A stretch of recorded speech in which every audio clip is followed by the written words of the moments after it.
Very good.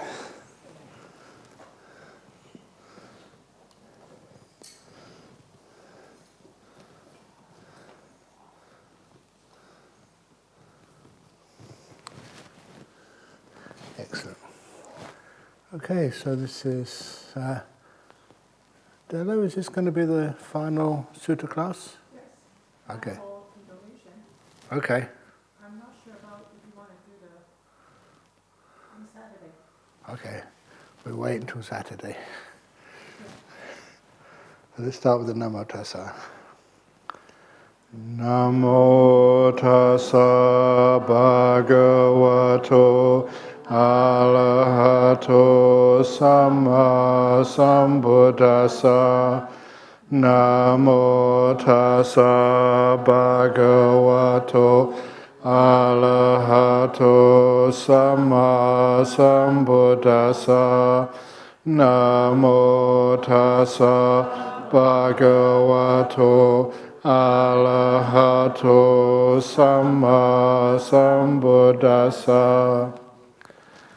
So in the Anapanasati Sutta, remember it began by saying just how the mindfulness of breathing practice, that's its name, you're not always aware of the breathing. You have these 16 steps, or 16 parts of it, and that if it's completed, it completes the practice of the 4 focuses of mindfulness and the 7 enlightenment factors. And there's one thing to mention about the 4 focuses of mindfulness, in that there's many versions of that found in many traditions, and the earliest version, the most simplest, is just the usual mindfulness of the body, mindfulness of experience, the Vedana, mindfulness of the Chitta, and then also the last one, the mindfulness of Dhamma. And you see in that mindfulness of Dhamma, there's many, many, many things which can come under that category. But the earliest traditions, the earliest recensions of the Satipatthana Sutta, they only have these 2 things to consider: the 5 hindrances and the 7 enlightenment factors. And that's the earliest part of the Satipatthana Sutta. And there's a kind of reason for that, because the 5 hindrances are what block insight, which block understanding, which block block stillness as well. And they are, if you like, the enemy. This is just a metaphor, don't read into it too much. And the other is the 7 enlightenment factors. This is what happens when the hindrances are restrained. And the opposite, if you like, the good guys, the 7 wise men, 7 wise men? 7 samurai? Or whatever. The 7 goodies are the enlightenment factors. And just a very rough guide to what meditation is to weakening the hindrances until they're overcome and establishing the 7 enlightenment factors. So let's see what the 7 enlightenment factors are. How do the 4 focuses of mindfulness, developed and cultivated, complete the 7 enlightenment factors? When you are mindful of the body, having restrained the 5 hindrances, energized, fully aware of the purpose and mindful, remember that what we've been saying for every part of the 4 focuses of mindfulness, having restrained the 5 hindrances, not overcome them yet, but restrain them, weaken them, energized, fully aware of the purpose and mindful, on that occasion steady mindfulness is established in you. On whatever occasion steady mindfulness is established in you, on that occasion the mindfulness enlightenment factor is aroused in you. You develop it, and by development it comes to fulfillment in you. So there's one thing this paragraph mentions, which it's very hard to see in other passages, is that this mindfulness is not just one thing either there or not there. It's that when it is established, it can actually grow, become more steady, and just more, you might say, bright. And that's one part of the practice of meditation, which people don't emphasize enough. Mindfulness is not just one thing. I often say, just to emphasize the point, that even a drunken man is mindful enough to be able to stagger home. He gets home somehow. How he managed to get back to his home is a very interesting puzzle to solve. But nevertheless, they usually get back home. They have some degree of mindfulness, even though it's only a minimum amount of mindfulness. And every person who just walks on the street going to work or going back home or just doing shopping, you have some degree of mindfulness. But then that type of mindfulness is not the same as the mindfulness, say, a surgeon has doing an operation in a hospital. The surgeon has to be much more focused, much stronger mindfulness in order to be a successful surgeon. And even more than that, someone who is a monk and meditating, your mindfulness is, I would say, even greater than that.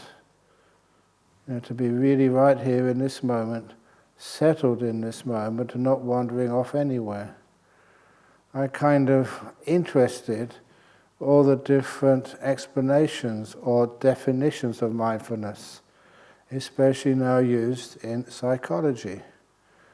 And I don't know why people always want to have this definition, and basically they want to try and make it so that no one is abusing this word. But my own definition of mindfulness is like awareness in this moment. It has to be in this moment, not past, not future, and silent. In other words, you're not describing things to yourself. You're either seeing or hearing or feeling or knowing what's going on right in this moment. It's silent. You don't sort of try and describe it to yourself. Either you are aware of what you are experiencing or you're aware of the description. Just, if you're aware of the description, it's not real mindfulness, because a lot of times the description is like what other people interpret of that event. And I know that especially, I did mention this in passing, when you are looking at the stars at night. If you look at the stars and you have the thoughts and descriptions of what they are, they're kind of telling you what they are. You're not really seeing them for yourself. And a lot of time you don't really have to know their descriptions. And this was a personal thing for me, because I was part of the Astronomical Society at Cambridge. It was a great interest of mine. And you did get to know the names of the stars and the groups, and whether a globular cluster or like a spiral nebula. You got to know many of the names and descriptions and what people thought they were. But then when you looked at them with that information, you looked a lot of times at the descriptions. When you were aware of them, you were also aware of the words which people used to describe them. And that, I lost a lot of awareness there. And it took me many years to be able to look at the stars at night, be able to see them and forget all their names. And they appeared, the experience was much deeper, more beautiful, more powerful. You just saw the star. And this was quite an eye-opener for me, to actually to see just how much what you're told these things are sometimes diminish the whole experience. So mindfulness would have to be in this moment aware, silent, and also stable. In other words, not just mindful of this and mindful of something else and mindful of something else. You stay there long enough, in time, to be able to make sure that image does become strong. And the simile for that, Again, I did mention it. It's coming towards the last days of the retreat, and I have mentioned many similes. That was a simile of when you, say, see something. When you see something, an image forms in the back of the retina, but it does need some time. So the image fully forms.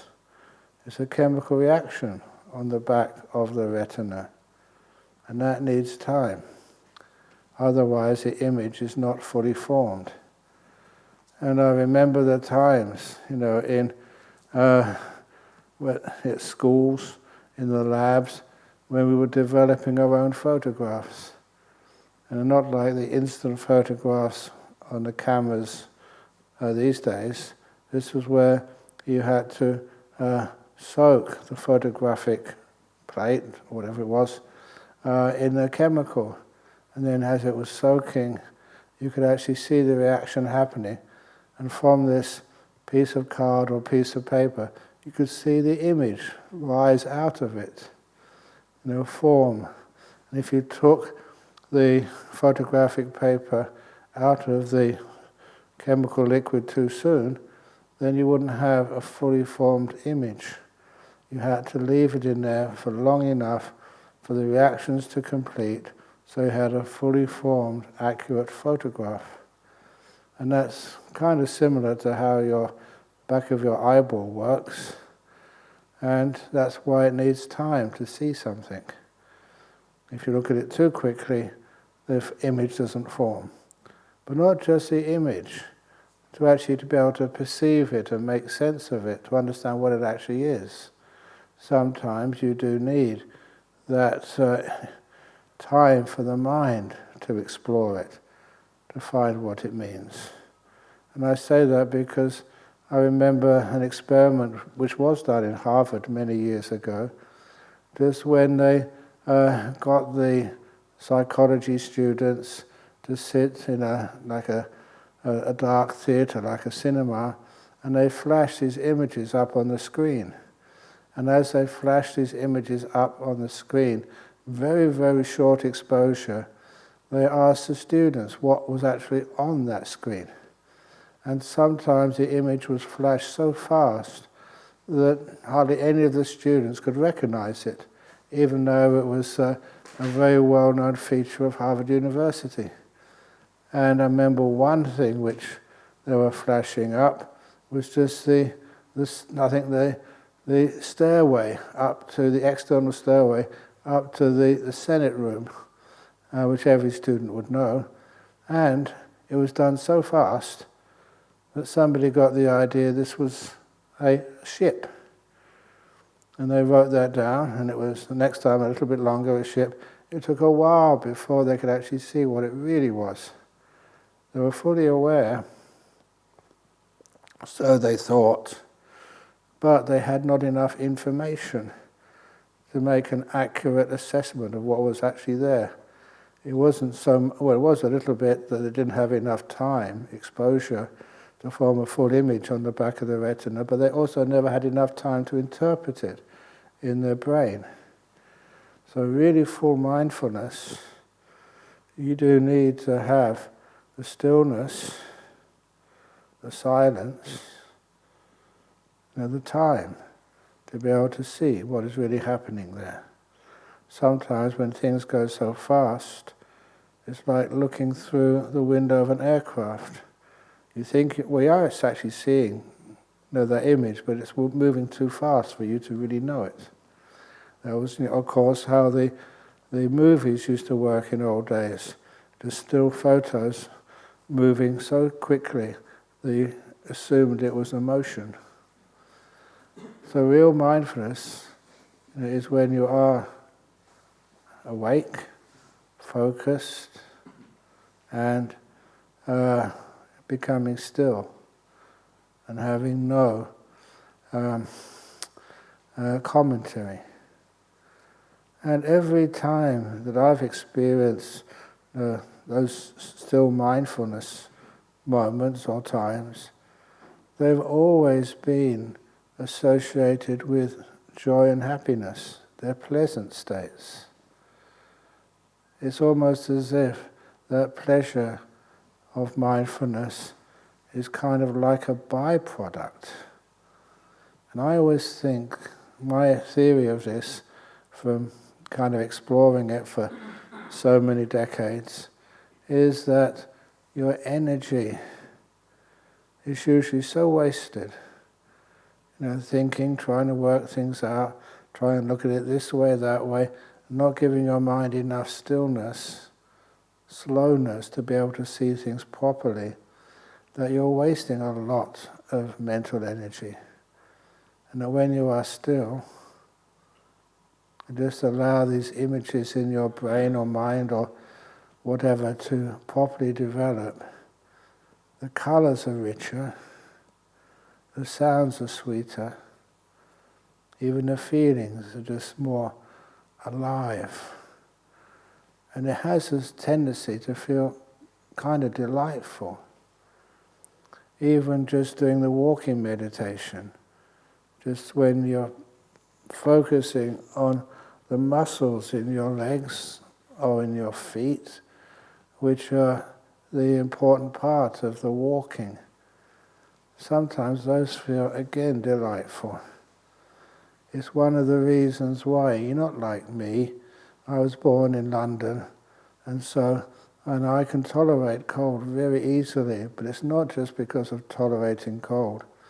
When I don't have any socks on or shoes on, and when I walk, you can feel the sensations between the soles of my feet, the skin underneath my feet, and the floor. And it's so kind of interesting, all the different textures which I walk on, whether it's a carpet or bamboo or concrete or whatever else, or the tiles in the bathroom. So many different sensations there, and that makes it interesting. And because I don't find it repelling, because I don't mind the cold, the feelings become actually more alive. It does actually feel like you're really sort of turning on all of the receptors on your feet, on your legs. You can feel things. That becomes the awareness. So that's my idea of awareness. And over the days, months, years, you develop that. You become so much more alive, awake. And it feels just more happy. So you're actually building up this mindfulness. And that becomes one of the first enlightenment factors. And once you are sort of aware, mindful, powerfully mindful, you can move on to the second enlightenment factor. When you are thus mindful, you explore the Dhamma with wisdom. And I think when you call it exploring the Dhamma, it may become just more easy to understand when you really are awake, when your mind has this power to look at something and go to parts of it you've never seen before.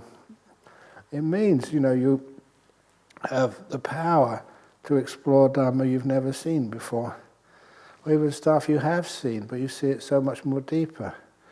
I hope that, those little similes which I've given you about seeing how beautiful the bamboo floor is. Or as you're walking, if you possibly can, live a lot in solitude, because then you can see just the floor, the concrete, the painted, sealed concrete of the main walkways we have here. You look at them, and they're not ordinary anymore. You see deeper into them. Again, that's one of my favorite poems, and it was by William Blake. I think about 1700 or 1600 or something. He was also a wonderful artist, and he was the one who said to see a world in a grain of sand, see a heaven in a wild flower, hold infinity in the palm of your hand, and eternity in an hour. When I first read that, I never expected to see a poem with that sort of spiritual depth in it. And just contemplate that. Just allow that idea just to settle in your mind. To see a world in a grain of sand. Something insignificant and small. And you can even maybe see it. There's no sand on this table over here. But if there was a grain of sand over here, you'd look at it.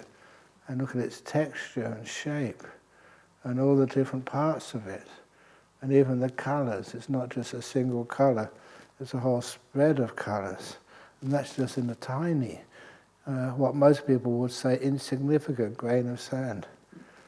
And over here in Australia, the idea of wildflowers is something which you know very well, because it's like a tourist icon which people try and come to Western Australia for, to see the wildflowers. The wildflowers here in Australia are very small, they're tiny.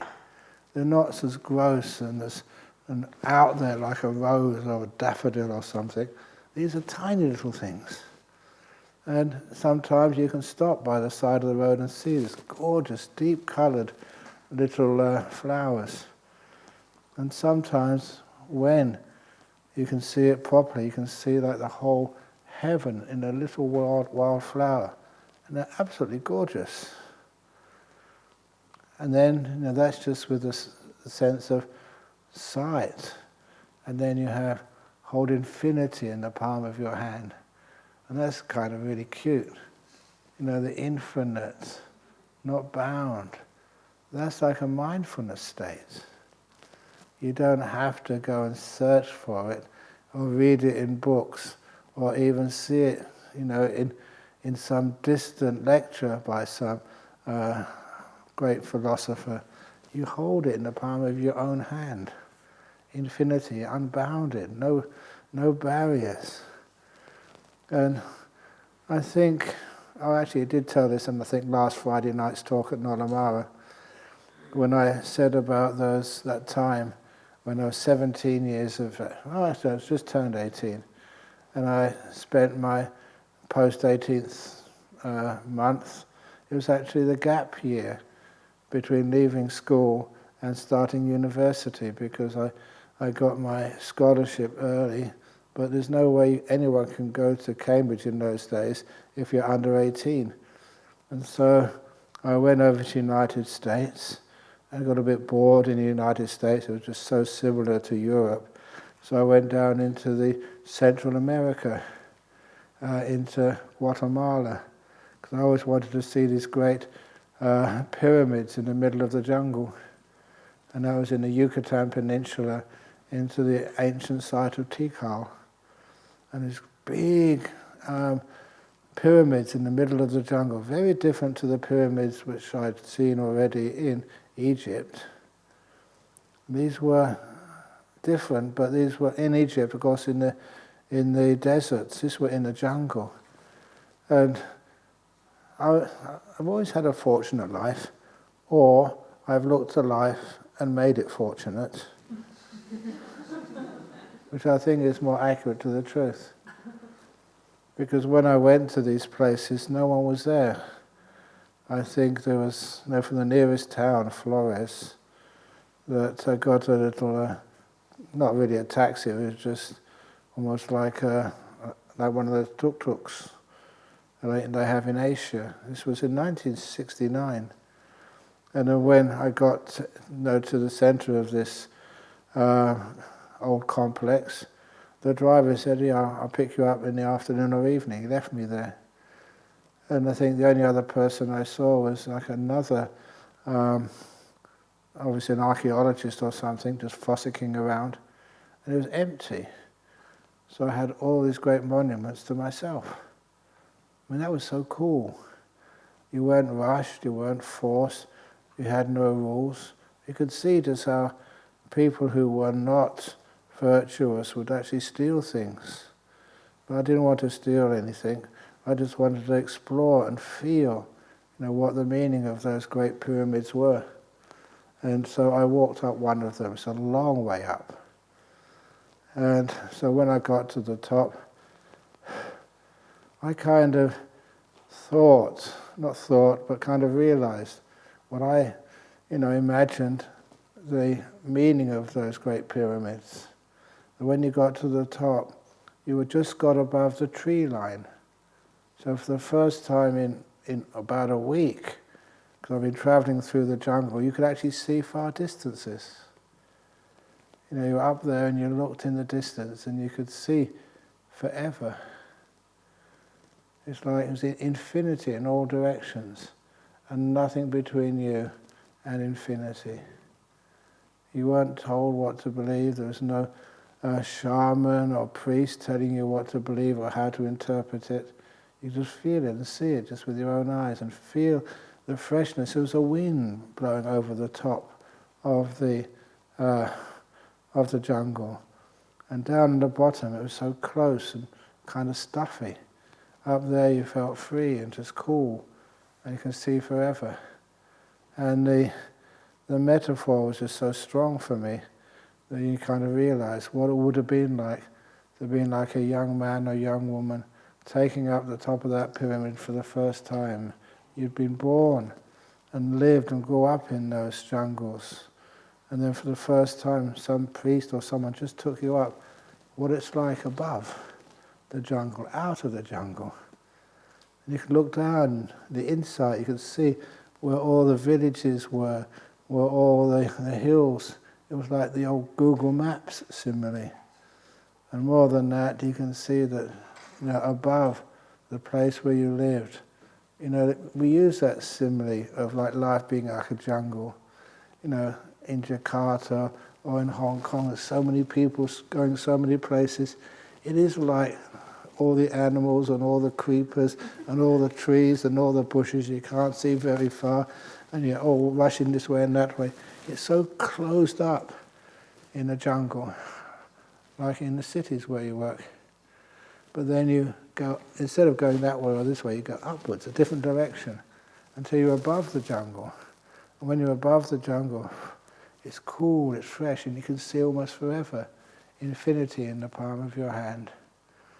And the last part of that wonderful poem by William Blake is to see eternity in an hour, like timelessness. Just like my talks, they always last an hour. But of course, that's not what it really means. It's just that the hour rhymes with flower, and that's why, it makes the poem easy to remember. So that becomes the mindfulness and how you explore Dhamma. Imagine if there was all these signs, up there above the trees. You wouldn't be able to see much at all. Other people's ideas of what they want you to see, how they want you to understand it, where they want you to look.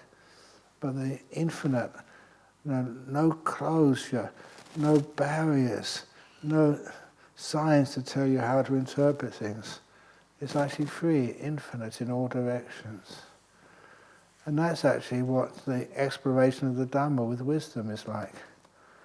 And then as you do that with that mindfulness, and you explore this world, all those Dhammas which the Buddha saw, it's not as if the Buddha invented those truths.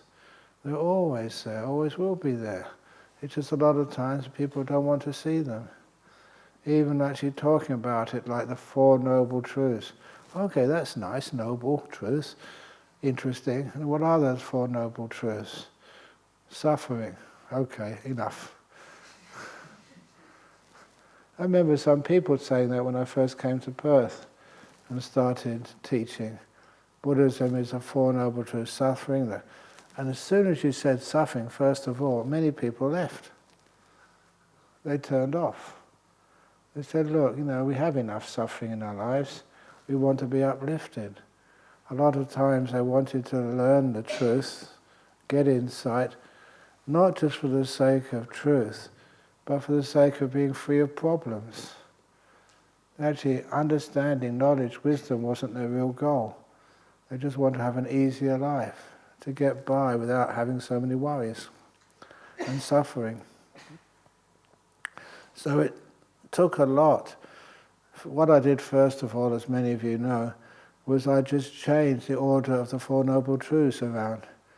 Instead of like suffering, the cause of suffering, the end of suffering, and the way leading to the end of suffering, I started with the end of suffering. I just reorganized the order. The end of suffering, the highest happiness, Nibbana Paramang Sukhang. Nibbana is the ultimate happiness. You know, people were interested then. So I'm going to teach you the ultimate happiness. Okay, tell me more. The cause of ultimate happiness. Eightfold Path, yeah. Interested. That sometimes is not happiness. Yeah, that's true. That's the first noble truth, dukkha. It's actually more than sometimes, it's most times. And then the cause of unhappiness, craving, wanting. And just like changing the order like that, it wasn't demeaning the Buddha's teachings. It was actually putting them in a form which was much more interesting for people. When you come here to a meditation retreat, why do you come? You're not really supposed to have any goals, but you have a goal. And a lot of that is, some wisdom and understanding, but also to enjoy the days you are here. If you didn't enjoy the days you are here, you wouldn't be so engaged, in the meditation or listening to the talks. It's that joy, that pleasure of listening, to interesting ways of looking at the world, which sound really true, and you can relate to this age-old, very well-known path called the Eightfold Path by the Buddha. That actually attracts you and keeps you listening, and keeps you interested. And that's one of the reasons why, if it wasn't for that enjoyment, most people wouldn't even go any further. They would just stop. Oh, you're very interesting, but you're not ready for this. So that's one of the reasons why, and I think you know my intention, and this is what I keep doing for you, is always telling a few jokes, making it feel interesting, making it enjoyable, allowing people even simple things like sitting on comfortable seats and not talking too much, otherwise you get tired. Don't worry about me getting tired. When you're talking about Dhamma, it's amazing the tiredness doesn't come. I've seen that so many times. What I said yesterday actually happened when I said that, okay, after that Q&A session last night, which went on quite long, it was the last of the day, so I should have been tired when I was speaking it. But after that, it was 2 hours, wasn't it? 2 hours Q&A. Sorry? An hour and a half?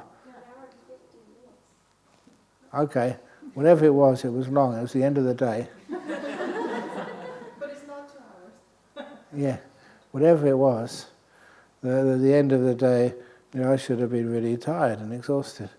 But what I was speaking, I wasn't exhausted at all. I had lots of energy. But then when I walked from here to my cottage, halfway I did mention to a couple of people, now I'm tired. And it's one of those insights we have, understandings. What is energy? It's an important thing for you to know, because there's sometimes, that you've got jobs to do, you can really wear yourself out. And just when you wear yourself out, that sometimes the body reacts to that by getting sick, or sometimes the body reacts to that by getting grumpy.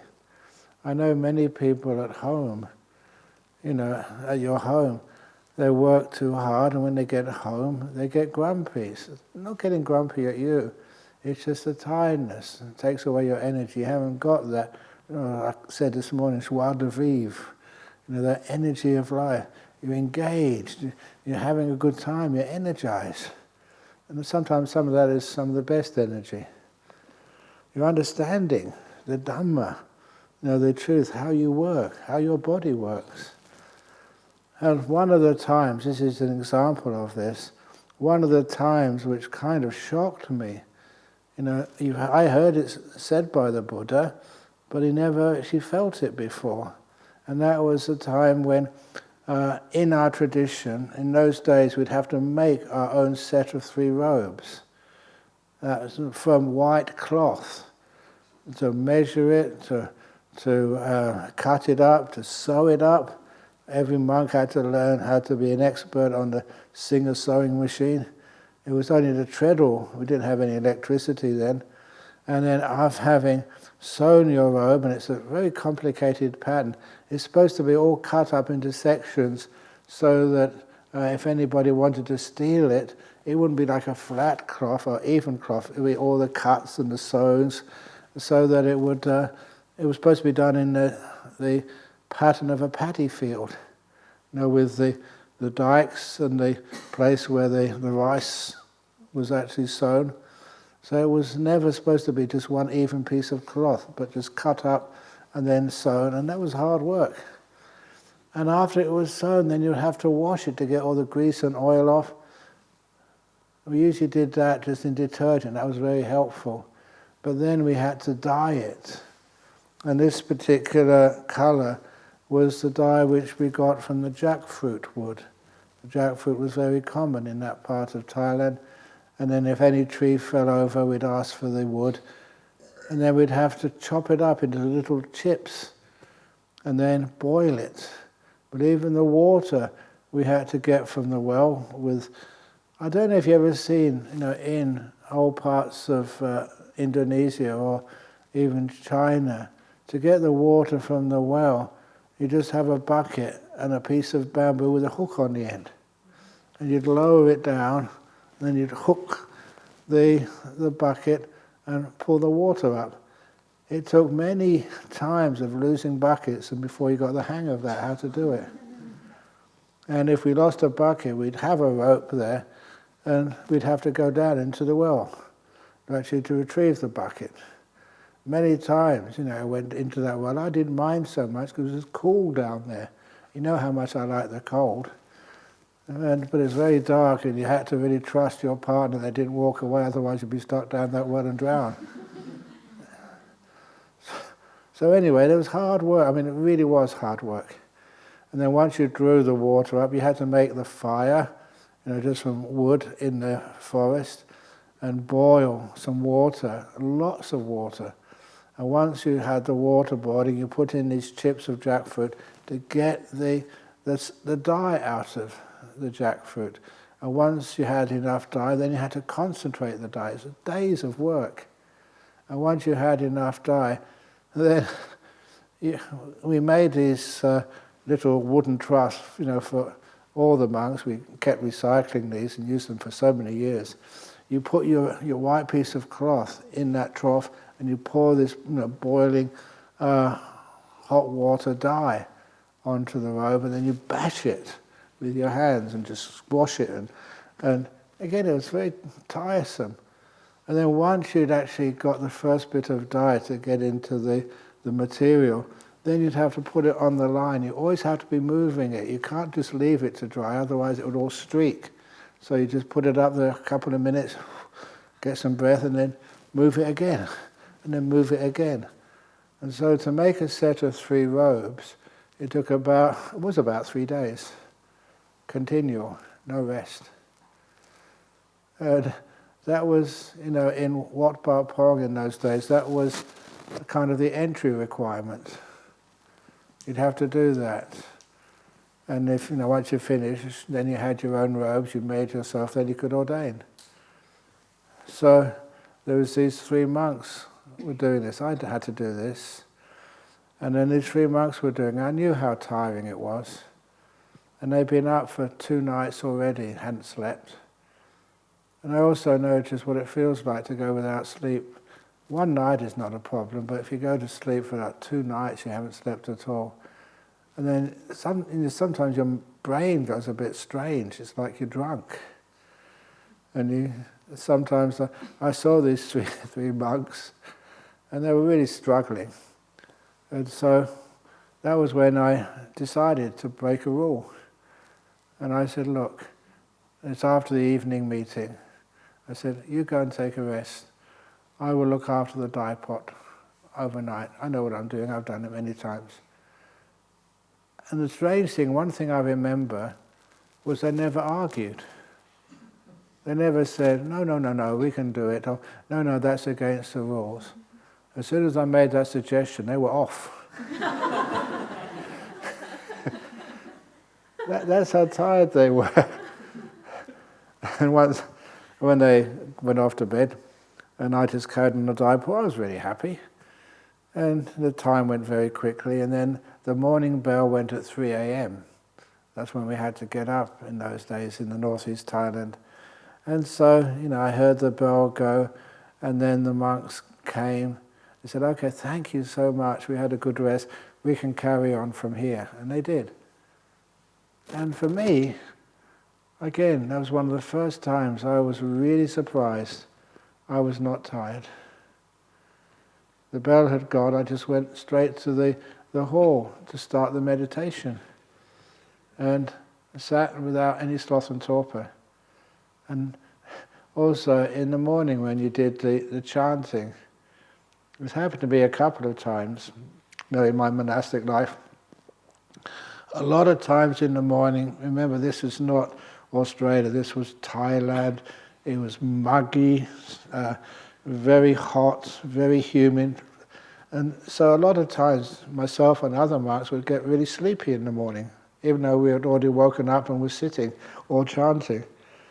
And those chants, I remember in those days, it was almost like I was traumatized by them. And I mean, I'm not exaggerating. Yasa Bhagava. You couldn't give them any energy. Maybe I was a little bit of exaggeration there, but it's kind of like that.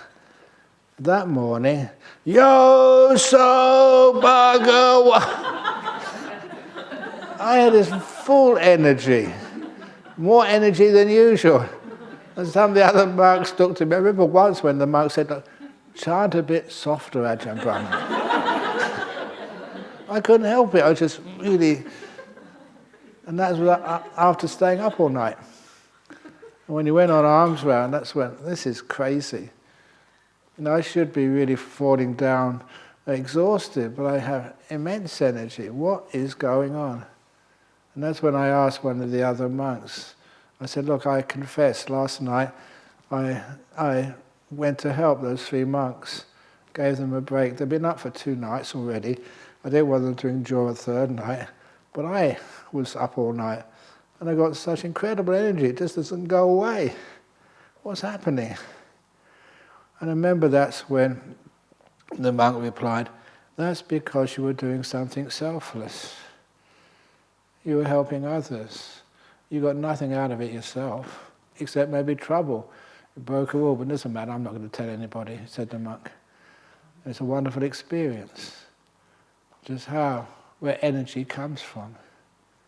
It's beautiful energy.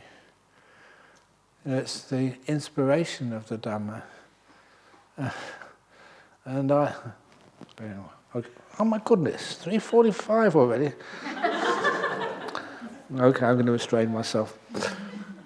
But so you explore the Dhamma, you understand, sort of by your own investigation, your own experience, what things like energy is and how beautiful it is. And when you explore the Dhamma with wisdom, again, like exploring, because you're finding places you haven't seen before, you're not thinking about it. All the thinking is other people's thoughts. They tell you how to think. They don't tell you how to explore. Go on a different path. See things in another way. When you explore with wisdom and embark upon a full inquiry into it, here we go, unflagging energy is aroused. I'll just explain that. I cannot explain it, but just described it. On whatever occasion, unflagging energy is aroused as you explore Dhamma with wisdom. On that occasion, the energy enlightenment factor is aroused in you, and you develop it, and by development it comes to fulfillment in you. You start shouting the chanting, Yo, sir! And you can't help but do that. You've got so much whoosh. And it's not coming from coffee. It's not coming from ginseng, or I don't know what else you use to get some energy. It comes, from inside, whatever inside is. So when you have aroused energy, you know what's coming next, don't you? When you have aroused energy, here I call it spiritual joy, piti, arises. On whatever occasion spiritual joy arises, on that occasion the joy enlightenment factor is aroused in you, and you develop it, and by development it comes to fulfillment in you.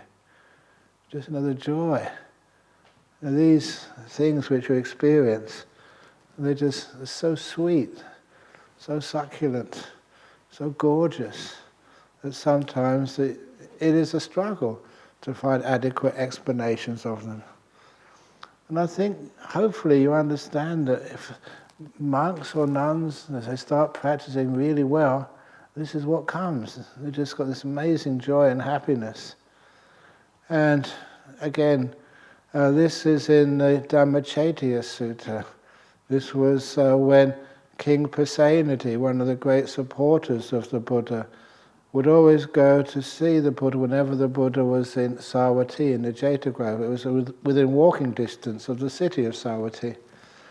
And so the king, after work, would actually often just, let's go and see the Buddha. And he would even walk there. And when he walked this one time, it was the last night of King Pasenadi's life. And he went to see the Buddha. And when he got into the Jetavana monastery, he asked, is the Buddha in now? He said, yes, he's in, but he's in his kuti. But you're the king. If you just knock gently, I'm sure he'll let you in. So the king did that, climbed the stairs to the veranda of the kuti, and just knocked on the door, and the Buddha let him in. And then he didn't actually bow to the Buddha. He started kissing the Buddha's feet.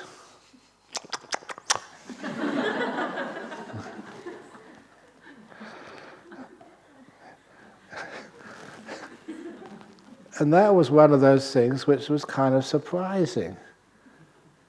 But now, after practicing as a monk with someone like an Ajahn Chah, I soon understand how the King Pasenadi was thinking. Because over in Wat Pah Pong, when I was a young monk, we'd be, after the alms round, we come back, wash our feet, and then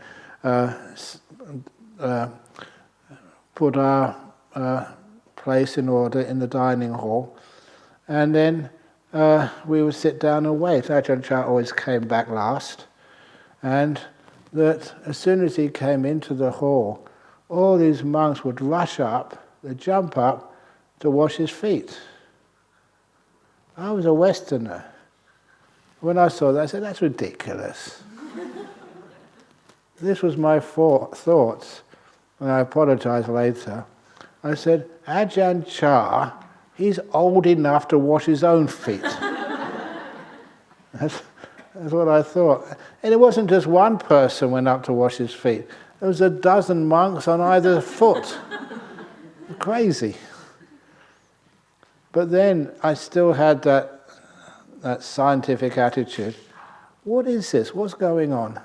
The only way to find out is to try it out, experiment. So one morning, I got back from the alms round as quickly as I could, put my bowl and sitting cloth properly down on my seat, and then I waited. Instead of just meditating, I just waited. I knew which direction Ajahn Chah would be coming in. And I waited the best I can say, like a cat, waiting to pounce. And when he came around the corner, I bowed very quickly, jumped up. I got a toe all to myself. Yeah, it's worth laughing, but to me, wow. And I was just washing one of Ajahn Chah's toes. Blissing out.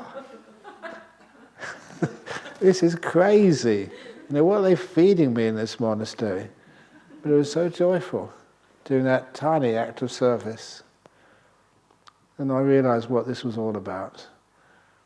And so that's why the king would start kissing the Buddha's feet, just out of joy and respect and love, and just a little act they can do. And of course these days, that sometimes to go to a person's house, or even in Dhammaloka, after the alms round, then people wash my feet. And I am old enough to wash my own feet. And sometimes my feet aren't even dirty. But then it's wonderful for people to have that opportunity to wash my feet, as I would wash theirs. It's a wonderful act of like service to one another. And these days, oh my goodness, you realize how joyful it is to do that, even if it doesn't need to be washed. A lot of times if I go out to a dana, sometimes there's so many dana invitations in the morning that sometimes on a Saturday evening some of the Sri Lankans have got the idea, and I really encourage it, that in the evening to actually, if they need to do a special ceremony, because maybe someone has died or it's in memory of someone who's passed away, they invite me to their house and I just give a Dhamma talk. They give a cup of tea or a glass of water, gives precepts, Dhamma talk, but no food involved. And when they do that, and it's much easier, and it's just Dhamma. But they also, I know that they will wash my feet. So first of all, I make sure on the way to that dana I never wear shoes. I want to get my feet a little bit dirty for them. But nevertheless, it's not that dirty. And they wash my feet. And of course I let that happen. But the first time I really was kind of shocked was when I was in Bangkok. I was in the monastery where Chakhun Panyananda lived. And he'd helped us so many times. So I was just there, just kind of hanging out. And this American monk came up and he bowed down to me. I was his senior, so I could understand that. But then he started kissing my feet. Come on, you're an American, you don't have to do that. But then he reminded me who he was. He was one of the meditation teachers. He got a little bit of a reputation for a while. And he said, I'm kissing your feet because you're the first person who taught me how to meditate properly. Thank you so much. And when I heard his explanation, wow, yes, please, kiss as much as you want. Because you understood how he felt. You know, the first meditation teacher who taught me when I was at university, he was a layperson. But then I got so much gratitude for him. If I saw him come in here today, you'd probably find me jumping up and kissing his feet. Just the respect someone has given you so much. Understanding just how to meditate, the Dhamma, the biggest gift in the whole world. And of course you feel that's the traditional way of saying thank you. Now if you feel that I've done that to you, keep off my feet. You get some disease for sure. We can't afford the insurance premium. But anyway, you can understand just that joy and inspiration, how powerful it can become. But anyway, I haven't finished the story with King Prasenadi and the Buddha. After kissing the Buddha's feet, the Buddha asked the king, why do you keep coming to visit me so often? And the king said, because every time I come into this monastery, all the monks and nuns I see are always smiling and happy. I kind of like that statement. He was not saying because of the Dharma they teach him, that's the Buddha's job to teach, but to see it actually works. These were monks and nuns, eating just maybe one meal a day, and sometimes, like everybody else in this world, struggling sometimes with old age and sickness. But nevertheless, they were always smiling and happy more than most people, certainly more than the people over in Savatthi. And so because of that, he said, I just like coming here. We always say that is, hopefully when you see the monks and nuns over in Bodhinyana Monastery, you see them happy and smiling. There's a monk who's just walked in over there. Have a look at him. This is in the back, in the corner. Is he happy and smiling?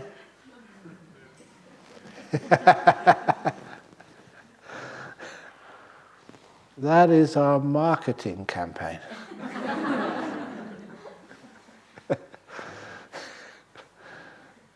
And that's kind of weird. You're supposed to be monks. You know, one of the other English words for a monk is an ascetic. Are we ascetics? If you look at our lifestyle, it is quite ascetic. Still sleep on the floor. You've been in my cave, I still sleep on the floor. Okay, it's under a mattress, but it's still on the floor. How many of you sleep on the floor at home?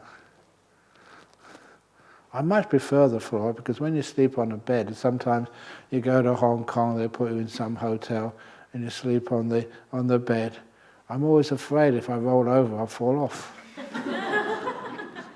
I'm never afraid of that, sleeping on the floor. You know, one of the reasons I do sleep on the beds when you give me a hotel room, because I think one of the first times I went to this conference over in Phnom Penh, and so they put me in this hotel and I was sleeping on the... Actually, I decided, no, I don't want to sleep on the bed, I'll sleep on the floor. So I slept on the floor, and in the morning the housekeeper came in and she looked, are you sleeping in here?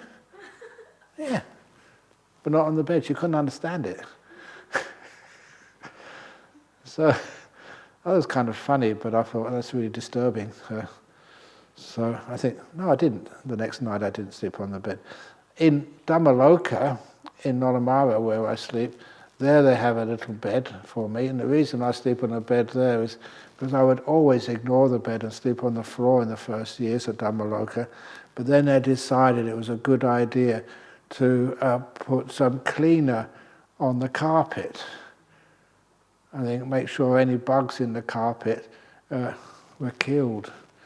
That was a very nasty thing to do, but nevertheless, when I slept on the carpet after it had been like washed with these chemicals, I got an allergic reaction to it. I couldn't sleep. No, they don't just kill bugs; they kill Ajahn Brahms as well. Well, it wasn't that bad. But then, so afterwards I decided to sleep on where most other people sleep, just on the top of the bed. But it's nice being on the floor. You can sleep anywhere. And I kind of miss that. But anyway, where am I going? When you have aroused energy, spiritual joy arises, the piti. You know what it feels like? I love meditating. I'm addicted to it. Is that bad? I already mentioned the 4 consequences of being addicted to meditation. The 4 stages of enlightenment. It's pretty good. I also mentioned, I think I did mention to you that there was a gentleman who was coming about once a week because he was a heroin addict. He's just finished his 60th day now. He came this morning. Very nice to see him. Give him some joy. Well done. It's a tough thing to do. So when you've arrived at energy, spiritual joy arises, and when that arises, you develop it. And by development, it comes to fulfillment in you. So when you get some joy in your meditation, some piti, you're just getting started. That joy is going to get bigger and bigger and bigger and bigger and bigger and bigger. Wow. It's amazing. This is a path of very powerful happiness. When you've when you've experienced spiritual joy, your body and mind become tranquil. On whatever occasion the body and the mind become tranquil, and and your experience on joy, on that occasion the tranquility enlightenment factor is aroused in you. And you develop it, and by development it comes to fulfillment in you. The tranquility, the peace, the stillness, all coming because joy arises first. It is so peaceful. Do you know what peace is? Peace is very scary. That's why in many places, which should be peaceful, they always introduce noise. This was one of the things in Australia when I first came over here, looking for places for a monastery. You found that when you get these quiet places, people would raise their voice. Why did they do that? Because peace was threatening them. They know what to do with noise, but with peace, they try and destroy it. Even to the point where, that I've been alive long enough that when I first went in an elevator, it was silent. It's so hard to find a silent elevator these days. When I first went to airports, it was silent. Now they always got the music in the background. When you went to the shop as a kid, there was no music. How many supermarkets can you go to now where there's no music going on? And even worse, when I was young, just before I went to Thailand to become a monk, you had to get visas and do this and do that, settle up some of your worldly affairs, because I kind of realised I'd be going for a long time. And so that was in London, and I'd always managed to to go, when I got a bit tired and not tense and tired, I would go over to Westminster Abbey, because you just walk in there. And you could always find a quiet little corner, because it's a huge complex. And when I went into Westminster Abbey, you weren't charged in those days, you just walk in. And I could find a nice quiet corner to sit in and meditate. And then this was the last time I ever went in there. When I went into this corner, I went in looking for a quiet place. They had introduced a PA system. And the quiet was no longer there. They're making announcements of, the next service, or the latest news, or just a recorded part of a sermon. Some preacher was coming next week. And I thought that was sacrilege. Because the thing which I really loved about that place was its silence. To me, like silence deserves the term holy, sacred. Should never disturb it. And so that was the last time I went in there. I was kind of disappointed.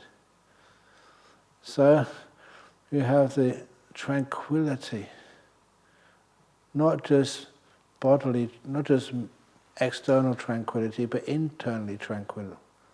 The body and the mind. What does it mean when the body is tranquil?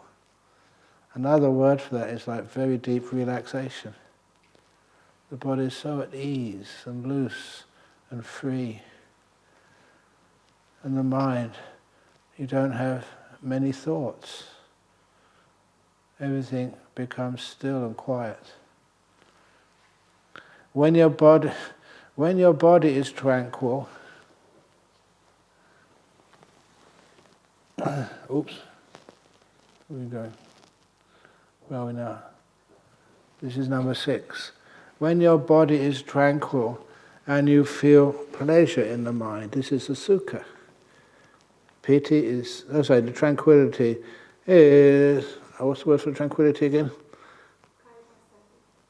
Kaya passaddhi and chitta passaddhi, yes, thank you. The passaddhi.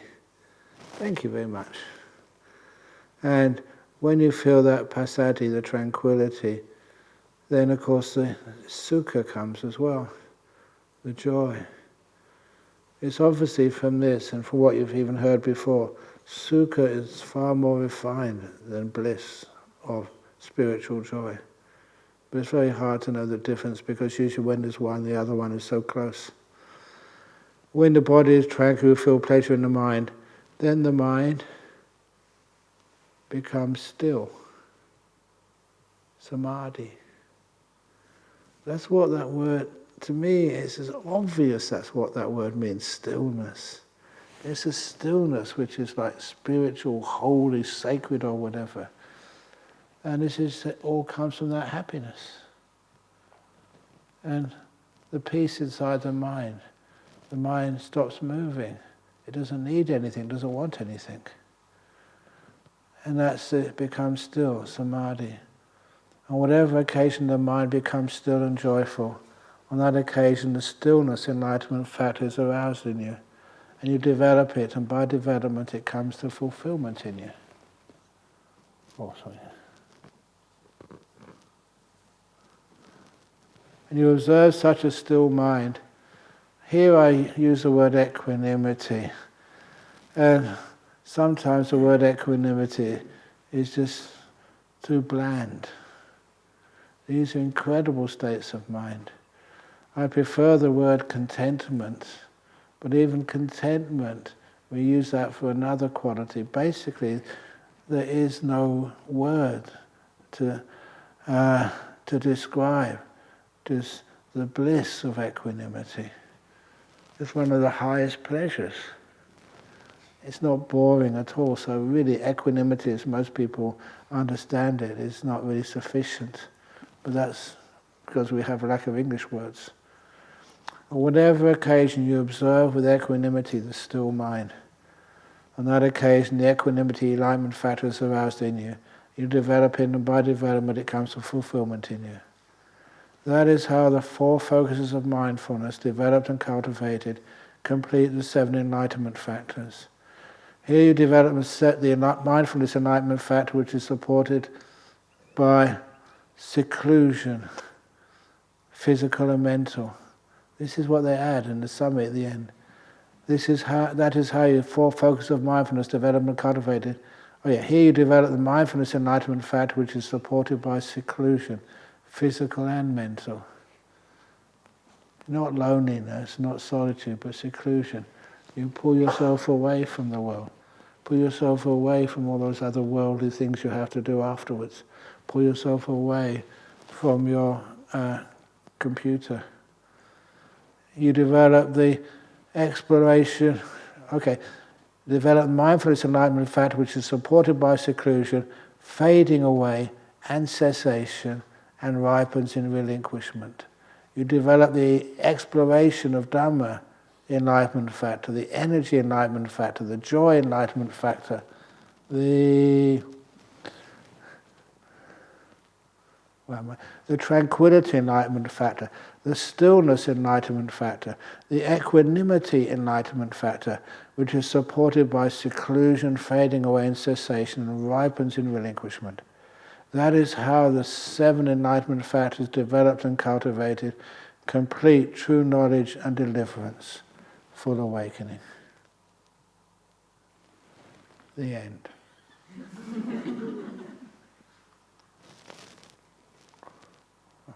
I kind of like that sutta. Kind of beautiful. So, any questions? Okay, quick one. For the Jhana system, if a Satori experience, is it like before the first Jhana? Where is it? No, I think the Satori ideas are quite different than the jhanas. In the jhanas, you know them very clearly because the Satori is like an insight experience. The jhanas is you're just in bliss for a long period of time. And the 5 senses are just not in operation. You can talk to a person, they won't hear. You can put defibrillators on them, they won't feel. You can, like one of these people, he was a military officer. He had, migraines. The only way he could deal with this migraine is go into a dark place and go deep inside, he said. He didn't really know what he was doing. But then one day, he was interrupted. He was in his little deep inside, And his fellow soldiers had to move him into the truck because they were ordered to go somewhere else. They couldn't leave him. And they picked him up and put him in the back of the truck. He didn't feel a thing. He was just in this beautiful, peaceful place. And when he told me how he felt and what he was doing, that was Ajahn. And he was still like a military officer. But anyway, eventually his migraine got cured. And once his migraine got cured, he lost his jhana. And he said it was wonderful, just that terrible pain had been sort of solved, but he'd kind of missed, what he only thought was a side effect at the time, the beautiful deep stillnesses where he used to go to escape from the migraines. Yes? I want to know, so according to the structure of the seven enlightenment practices, it seems the first 1 to 5 are the condition for the last, samadhi and then equanimity to rise. And hence, we are actually practicing the number 1 to 5 out of meditation, or it's just simply meditation? It's usually just meditation to really get to cultivate mindfulness. That's the usual way even in the West now. You cultivate mindfulness-based cognitive therapy or mindfulness-based this, mindfulness-based that, usually in meditation. So this is where you get it started and you make it even more profound. Even during the walking meditation, you've got your eyes open, you're doing something, you're walking, but then you really try to encourage that mindfulness. If you're doing too much, people say, yes, of course you're going to be mindful, when you're playing football. But that mindfulness is not focused. You don't get the same results from the mindfulness. You don't get that beautiful peace and the joy which will come up from it. So it's mostly about meditation, but all the types of meditation, not just sitting down. So what are the difference of the mindfulness when we are not formally practicing meditation? We all can't meditate 24 hours a day, but we still have to keep our practice, right? So what are the practice outside meditation? Okay, you're inclining your mind to, understand what awareness is and to keep it tranquil for a little while. That helps with the mindfulness becoming stronger. Restraint, keeping precepts.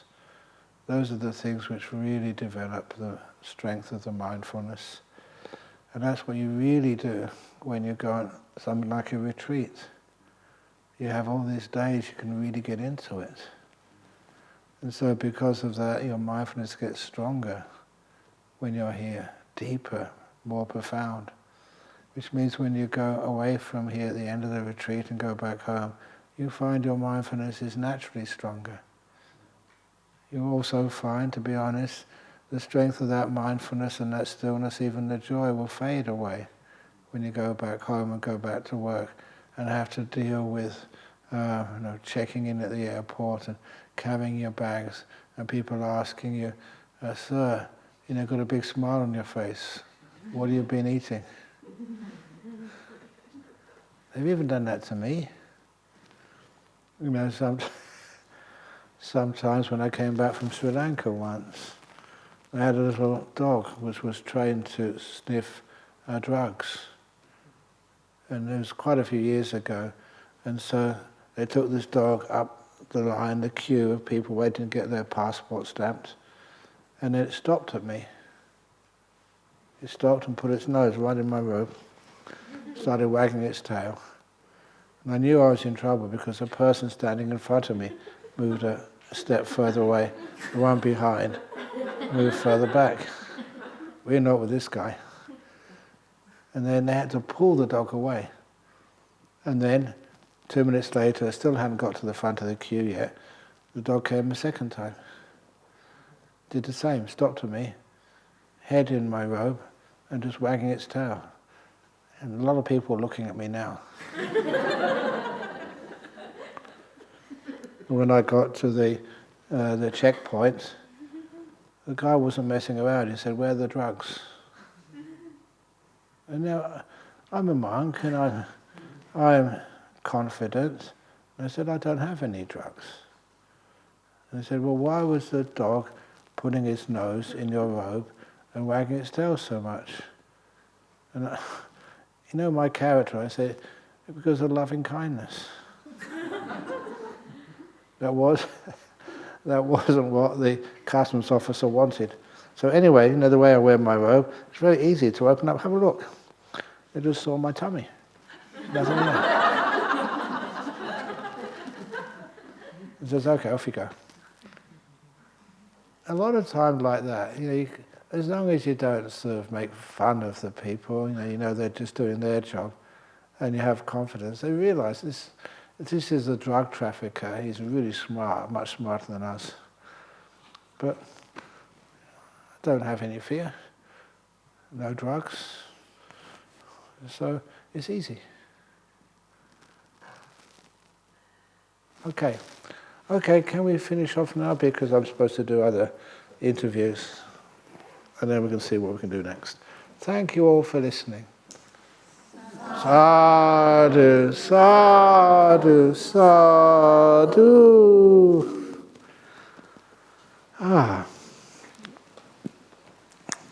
Thank you for listening. I enjoyed that. Did you enjoy it? Yes. Excellent.